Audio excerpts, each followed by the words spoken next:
Hace rato le comentaba y comentábamos con nuestra compañera Leticia Robles de la Rosa que la renuncia de Adán Augusto López Hernández a la coordinación de los senadores de Morena sorprende, pero sorprende por el tiempo que tardó en dejar el cargo luego de comenzar a conocerse pues varias situaciones irregulares, presuntamente ilegales en su entorno.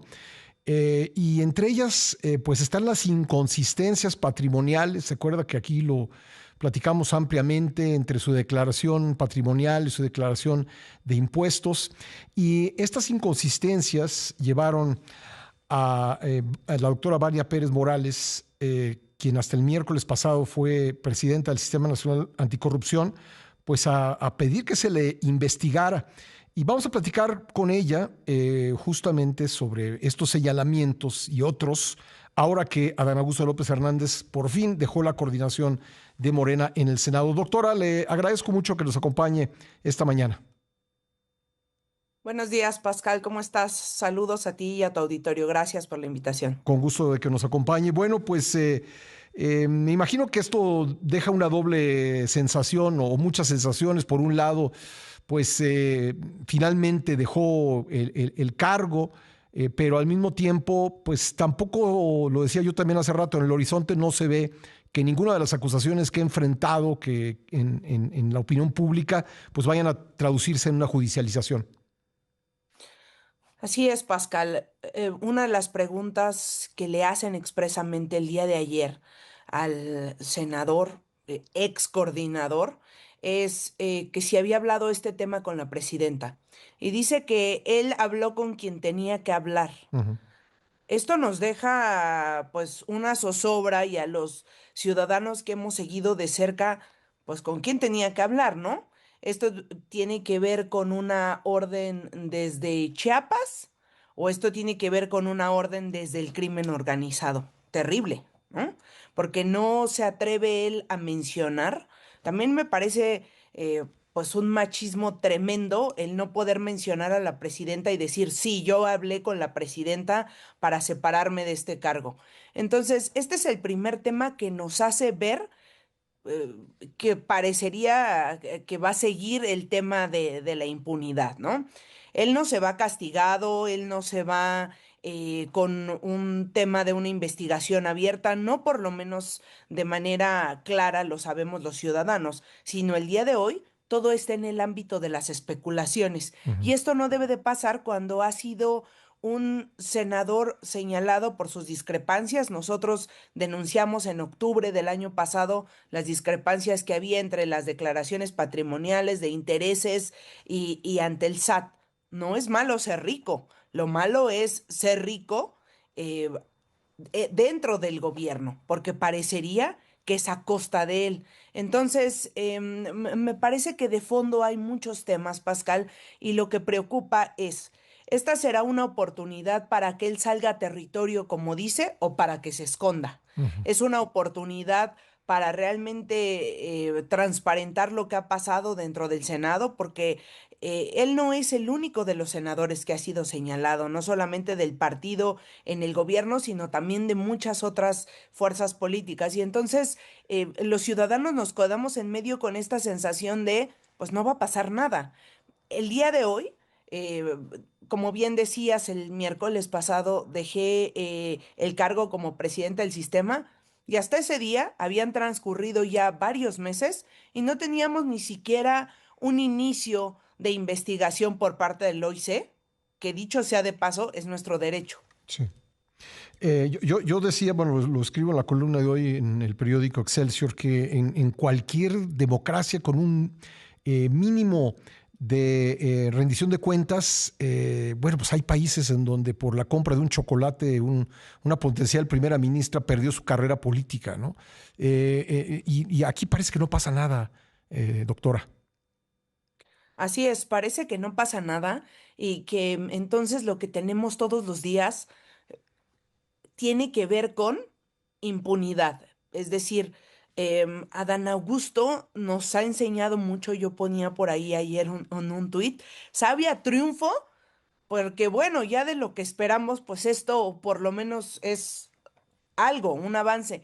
Sin embargo, no lo es. Ujú. La verdad es que no es un triunfo, parecería incluso pues que el halo de impunidad es muy alto y entonces que no solamente se le premia, sino que se le da la oportunidad de salir a territorio, porque entonces esto ya es anticipadamente y puede ser además que ni siquiera esté en las sesiones, ¿no? Sí. Del Senado. Entonces, esto está pasando todos los días, Pascal, y yo no sé hasta dónde o sea, hasta dónde le alcanza a cada uno de los ciudadanos para indignarnos.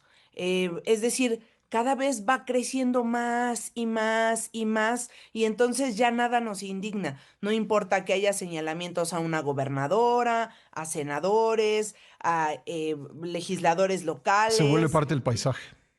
O sea, ya Sí, es perfectamente normal. sí.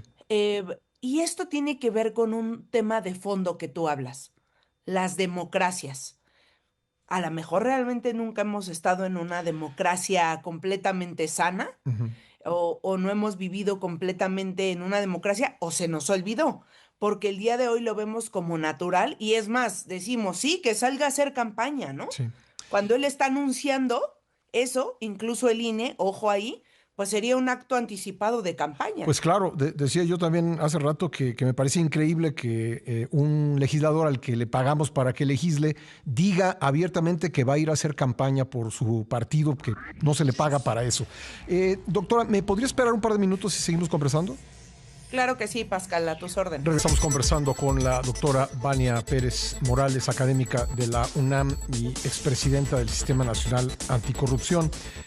Doctora, pues en el año pasado se cumplieron exactamente 10 años de que se creó el Sistema Nacional Anticorrupción, pues buscando dar respuesta a los ciudadanos ante las graves denuncias de patrimonialismo que había y que sigue habiendo. ¿Cuál es el balance que haría usted de esa década?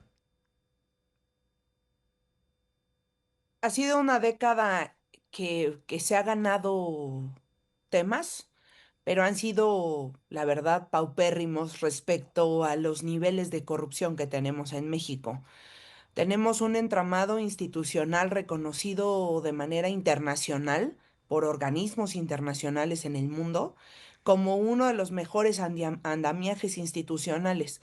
Pero también en México sabemos pues que en realidad esto no ha bastado, porque las autoridades no se han coordinado, Pascal, no ha sido suficiente para tener una política que ayude a la prevención, a la detección, a la sanción. Tenemos el claro ejemplo de lo que pasó con el Consejo de la Judicatura, con la Auditoría Superior de la Federación, que no solamente no atendían las reuniones, sino no había materia para avanzar en los temas, ¿no? Entonces, la auditoría es quien debería de detectar los grandes casos de corrupción y entonces ellos son corresponsables de lo que ha pasado, de los últimos casos que hemos visto, pero en términos generales yo te podría decir, Pascal, el día de hoy no tenemos resultados sustantivos para decirle a los ciudadanos, sí, efectivamente hoy vamos a reconocer tus denuncias, hoy vamos a considerarte como víctima de la corrupción, es decir,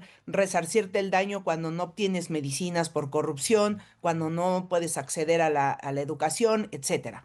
Entonces, hoy estamos ante este tema, pero también estamos ante los grandes casos de corrupción, donde parece que tener poder, tener dinero y tener incidencia en el partido, en el gobierno, pues es suficiente para poder decir, a mí no me pasa nada. Lo que vimos ayer y lo que se ha señalado en esta primera parte de la entrevista es, pues parece que ni siquiera una pizca de decencia para decir, bueno, y además de las investigaciones que hay, estoy dispuesto a colaborar, Ujú. pues por lo menos un discurso que tenga que ver con la integridad. No, parece que me voy premiado, no me importan ni siquiera las autoridades de este país, ni siquiera la jefa del Estado mexicano, y además yo voy a hacer lo que yo quiera y anuncio que voy a hacer, como tú decías, Pascal, una campaña, estoy anunciando anticipadamente una campaña, lo cual además es ilegal. Pues sí, casi, digo, no soy abogado, pero habrá abogados que digan que lo que dio a conocer ayer fue el reconocimiento de que iba a cometer un delito electoral al irse a hacer campaña abiertamente por su partido. Pero bueno, eso ya lo determinará quien lo tenga que determinar.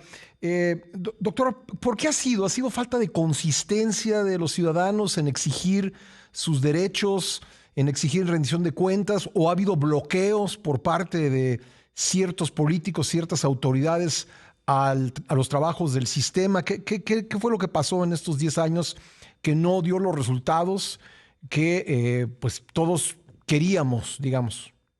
Me parece que es una mezcla de muchas cosas. Es una mezcla de autoridades bloqueando el trabajo, desinteresadas, pero también es una suerte de que los ciudadanos que se pusieron ahí, pues en muchas de las ocasiones no solamente no tienen la preparación, sino además ven la posibilidad de tomar al sistema nacional como una beca, como la posibilidad de ser aviadores a costa del Estado mexicano. Entonces, todo esto pues se vuelve una receta perfecta para que no solamente el sistema no sea lo que se esperaba, sino que además sea ejemplo de lo que es la corrupción en nuestro país. Y es doloroso, o sea, parece un mal chiste. Durante el sexenio pasado vimos un abandono completo del sistema.